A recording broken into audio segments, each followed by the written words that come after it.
Atsipiany ny teny ohatiny ampony mahalala amin'ny zavatra toy ireny satria io trano mangamanga io no trano fivoahana izay ara-dalàna misy ny ilaina rehetra saingy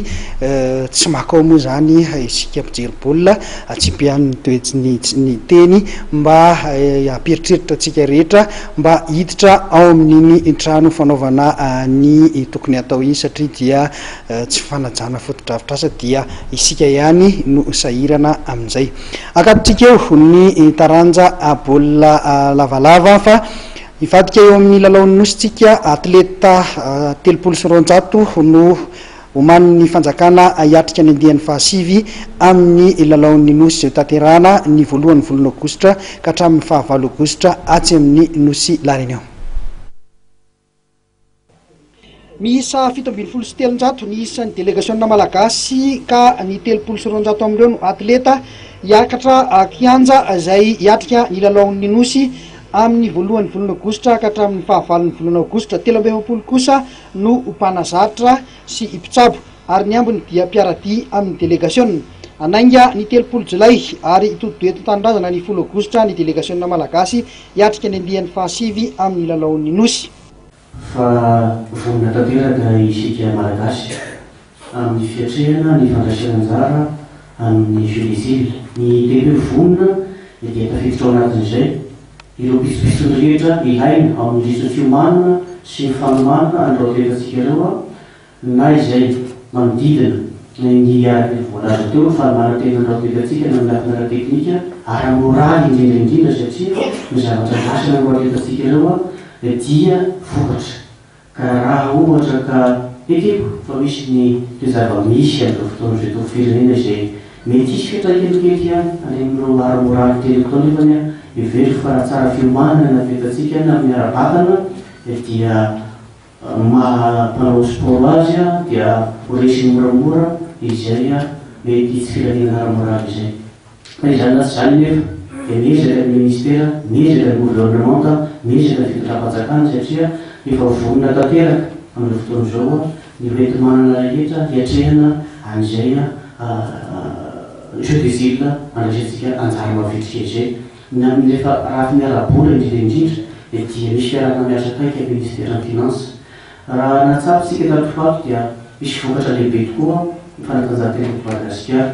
raha ty resaka ohatra afatsy ny beach soccer izay taranja iray somary atao hoe mbola tsy dia tena nanavanana tsy dia mifahentsika loatra nefa dia efa niainana sy nikolikoly atao fédération malagasy ny foot izy io araka ny fantatsika dia efa ao anatin'ny fanomana-tena zareo amin'ireo fotoana izao hiasika mondial izay tolosaina any Portugal mariko eto fa ny fitondram-panjakana malagasy dia miatoka ilany rehetra ny fiatohana ilany rehetra ny fiatrehana an'izay mondial ny beach soccer any Portugal izay eo dia eo ihany koa izao fotoana izao ireo kojakoja maro samihafa izay ilaina ny resaka fanamiana indrindra izay mety mampiahiahy itsika ihany aiza ho aiza fa dia milaza amintsika fa dia efa vonina tanteraka zany sisa andrasana raha pitso dia ny refy sy ataoko hoe ny mombamomban'izay amin'ireo 300 atleta izay andray anjara amin'ny jeux des îles io dia efa hozatsika zany amin'ity iray mitoraka ity mba fitaovana tsaratsara mba homendrika kokoa noho ny izay paritatsika amin'ireo fandraisana anjara ny atleta malagasy amin'ny jeux des îles nisy hatram'izay fa dia mba ho ataontsika fanamiana homendrimendrika sy mba tsara kokoa fanaraka amin'ny toe-tsaina misy amin'izao fotoana izao sy indrindra amin'ny filaniny tanora amin'izao fotoana izao ny ataontsika fanamiana mba ampitafiantsika ireo atletantsika malagasy ireo ka mba tsy hinan'izy ireo tsy isiana hena zany asaka n'izany hoe lasa eritreretra ny tena vombany amin'ireo avy amin'ny firenekapa rehefa tonga any amin'ny nosy la réunion. Nambaran'ny ministra ihany fa mizotra araka ny tokony ho izy ny fiara-miasa rehetra amin'ny fanomanana ity lalaon'ny nosy ity ary efa manomboka eo amin'ny fampivondronana faharoa isika amin'izao fotoana izao. Toy izao avy no isan'ireo délégationna mandrafitra ny taranja tsirairay avy ho an'ny baolina kitra dia misy 8 lasy 7 basketball 12 lasy 1 ny handball 4 lasy 4 volleyball 12 lasy 1 mitaranja fototra atletisme 9 ny zazalahy 5 ny vehivavy mitaranja badminton 3 lasy 3 ary mitaranja atitondry dia miisa 9 azakazaka bisikileta 5 haltérophilie 7 lasy 9 mitaranja judo 7 lasy 7 mitaranja lomano 4 lasy 4 tenisy ambony latabatra 5 lasy 5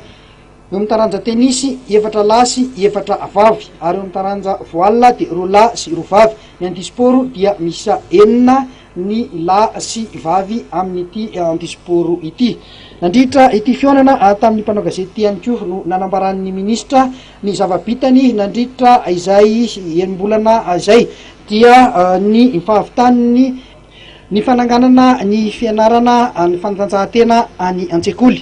raha toa ka 5 ny eritreretina hovitaina alohan'ny 20 jona 2024 zao dia efa tafiakatra avy any amin'ny 7 izany ny oatra ny eritreretina zany ny zavabita ho an'ity fampianarana ny fanatanjahantena an-tsekoly ity nambaran'ny ministra ihany koa fa tafatsangana ny fédération an-tsekoly zay ao anatin'ny fikambanana ANSEM izany eo ihany koa ny fandrafetana ny PNS zay efa hoarafitra holalana ary atolotra ny antenimera pirenena